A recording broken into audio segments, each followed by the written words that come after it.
தாய் மூகாம்பிகைக்கு போய் வழிபட்டுட்டு வாங்க. அது உங்களுக்கு பெரிய மனமாற்றத்தையும், உடல் ரீதியான பெரிய மாற்றத்தையும் கண்டிப்பாக கொடுக்கும்.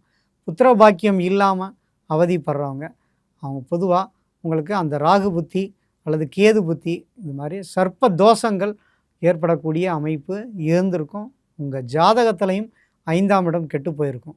ஸோ நீங்கள் போக வேண்டிய தெய்வம் அப்படின்னு பார்த்தீங்கன்னா, திருநாகேஸ்வரம் ஒரு முறை போய் நீங்கள் பரிகாரங்கள் பண்ணிக்கோங்க.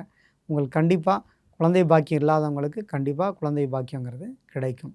தொழில் ரீதியாக நான் முன்னேற்றம் அடையணும், செல்வம் எனக்கு சேராமல் இருக்குது அப்படின்னு நீங்கள் வருத்தப்பட்டீங்க அப்படின்னா, மகாலட்சுமி வழிபாடு வெள்ளிக்கிழமைகளில் பண்ணுங்கள்.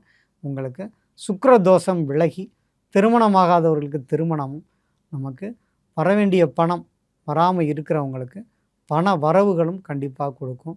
எறும்பு கூட்டங்கள் எங்கே இருக்கோ அங்கே இனிப்பு நீங்கள் கொடுங்க. அது வந்து ஒரு வெள்ளைக்கட்டியை கொடுக்கலாம். அது மாதிரி கருப்பட்டி இது மாதிரி ஜீனி கிடைக்கிறது அது இருந்தால் கூட அதை கூட நீங்கள் போடுங்க. அது வந்து பல உயிர்களோட வயிற்று பசி அது கண்டிப்பாக போக்கும்.